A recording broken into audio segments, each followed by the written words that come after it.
There is a technology for saving and retrieving information. It's a neural network with trillions of connections. And it's portable. As it codes that information, it saves it with human emotion. And it can synchronize the brain activity of people on the network. It's amazing. It might sound like next generation AI, but it's not. It's something that's been with us for tens of thousands of years.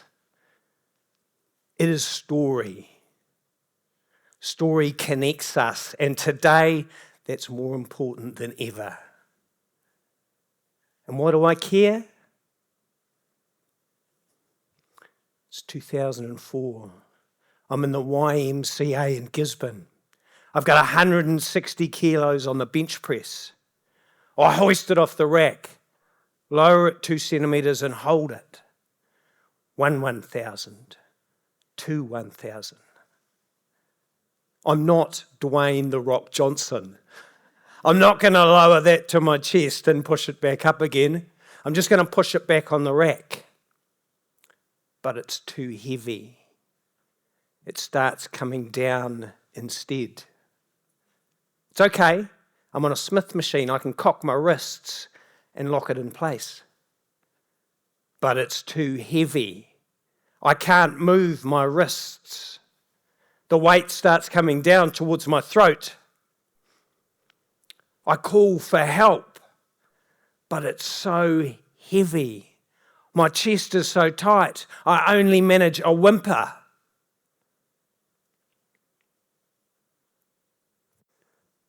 I grew up in the hills of Taranaki. My family were religious. The only other boy my age at Mangamingi School was Richard Mitter. One wet lunchtime, he tells me he was in town on the weekend. He pinched the money that people left out for the milkman and bought sweets. I know that Richard Mitter is going to hell. Demons will poke toothpicks into his eyeballs, and it will be uncomfortably hot. I know that I can't stay friends with Richard Mitter, which is sad, but I don't want to go to hell.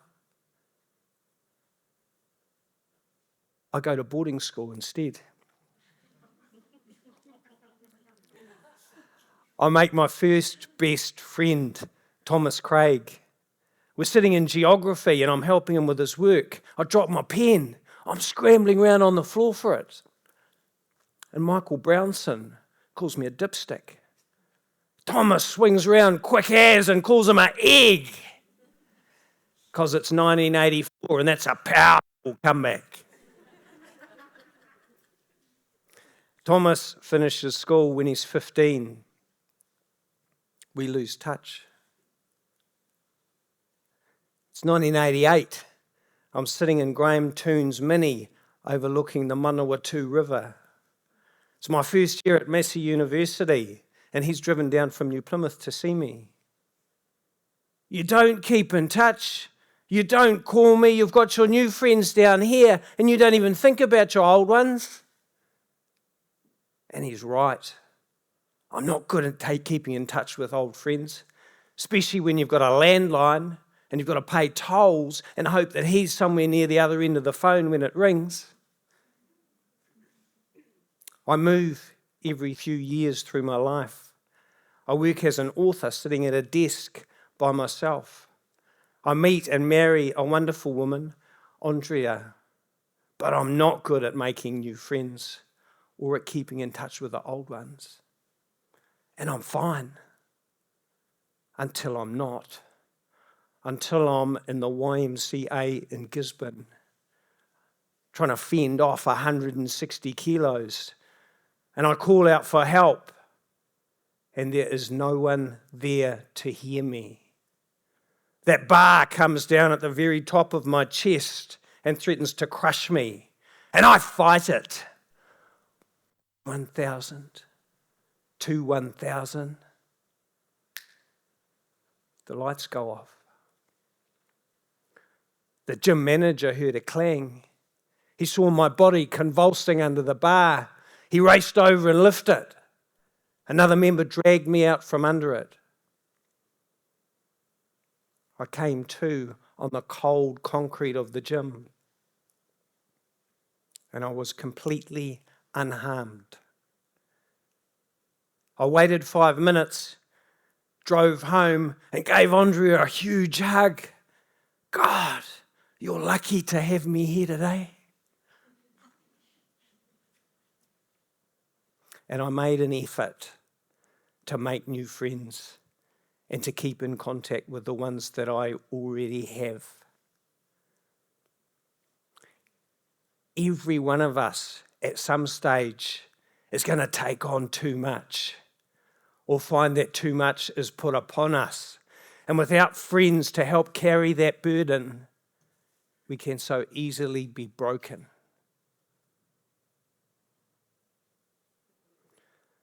Professor Matthew Lieberman of UCLA taught me that we're social creatures.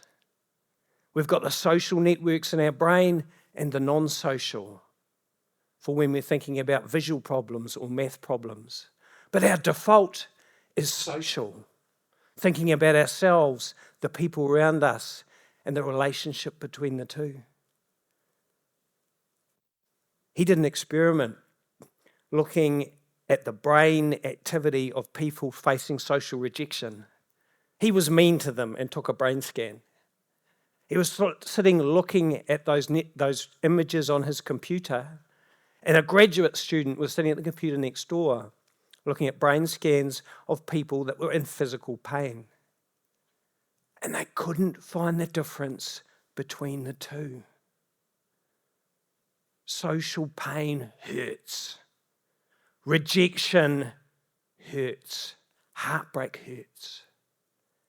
Having toothpicks pushed into your eyeballs hurts. The great thing to come out of that experiment was that they found that Tylenol, we call it Panadol, can be used to treat social pain. So if you're heartbroken, watching The Notebook with a bottle of red wine and a box of tissues, maybe swap the red wine out for a couple of Panadol, and you might not need the tissues at all. I also learned that we can see the world through the eyes of other people. Last week I was going for a bike ride, and I asked Andrea if she wanted to meet me for a coffee, and she was reluctant. And I know that she loves going out for a coffee. I tried to see it through her eyes. I'm sitting at the Tupuna Deli with a coffee. Vince pulls up. He's wearing his bike shorts. He looks like a dork.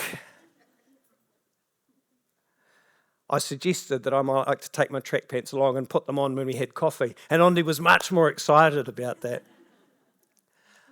I was able to see the world through her eyes. And don't get me wrong, I don't get that right very often. But being able to see the world through her eyes, through others' eyes, is something we can all do. It's called mentalizing, and it shows up on brain imagery. So we're social creatures. We see the world through others' eyes. How do we connect? Professor Robin Dunbar says that we use pillars of connection. He's a social anthropologist. Things like our career, our interests, the area that we come from. And the more of those we share in common, the more likely you are to develop friendships. He calls them pillars, I call them channels. And that works, doesn't it?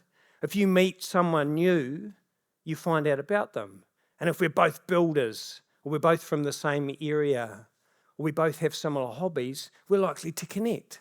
Isn't that how it works with you? It's worked that way for thousands of years. But as this planet warms, I think those channels are icing over. We're more transient than ever before. Our meetups and our marketplaces are online. We don't go to the shops, not with the traffic. We don't go to the restaurants, we can order in. We don't go to our neighbours, We don't know who they are. If we rely on those pillars, on the things that we hold in common to form friendships, we start having the same conversations, in the same place, with the same people. We start to think the whole world thinks like we do. I call that going down a rabbit hole. Imagine a world where we can connect with people with different professions, with different interests, from different places. People with different vision and values and voices. Isn't that where creativity and invention are born? Isn't that diversity and inclusion? I was thinking about that 2 years ago when I was at a conference. I was in a storytelling workshop and we were asked to pair up with someone in the room and share personal stories. I caught eyes with a woman across the room with dark hair, curly hair and glasses. We ended up sitting on the floor in the corridor because the room was overflowing. And that woman, let's call her Barbara Kilpatrick, she told me about growing up with 8 brothers and sisters. The only places they could find to fit them were hotels or hostels or haunted houses that were up for sale. She spent her childhood shifting from place to place, from school to school. She gave up trying to make new friends because she knew she'd only lose them. Barbara's story touched me. I felt I saw past this woman with curly hair and glasses, and I got a glimpse of the real Barbara Kilpatrick. I shared my story with her too. And throughout that conference, if we saw each other in the atrium or getting coffee, we'd stop and chat. It was as though our stories hadn't broken the ice between us. They'd melted it completely. Everyone has a story. They're memorable. They move us and they meld us together. When we heard Barbara's story, we imagined the world through her eyes. We used that mentalizing system. Professor Matt Lieberman found that mentalizing system has its own memory. And in some ways, it's more powerful than our traditional memory. Other researchers found that information delivered through story is 12 times more memorable than that information alone. And we know that stories give us dopamine. It's the same as coffee. It grabs our attention. Releases oxytocin, the love drug. Makes us feel good. Professor Yuri Hasson of Princeton found that when we're listening to story, our brains synchronise with the person telling the story. When I told you about being trapped underneath that weight, your brains were literally in unison with mine. We were connected. Stories are powerful. They're like the fire that melts the ice between us. But fire can burn down cities too. Adolf Hitler told a good story. So did Jim Jones and Idi Amin. But balance those with the stories of Malala Yousafzai, Nelson Mandela, Mother Teresa. They lived powerful stories. They told those stories and we listened. We remembered and we acted. The world changed because of those stories. I know that connection matters. Don't be like me, trapped under a heavy weight, calling for help with no one to answer, to hear you. Look to connect, but don't just rely on those things that you have in common before you pick up your cell phone. Put it aside. Look to old technology. Connect through story, and you might get to see the world through someone else's eyes. Because stories are the fire that melts the ice between us. And every story we share fans that blaze. Stoke it up and let it burn. Because it's the most powerful weapon we have to fight the ice, the polarisation that threatens to force us apart. Stories connect. They bring us together.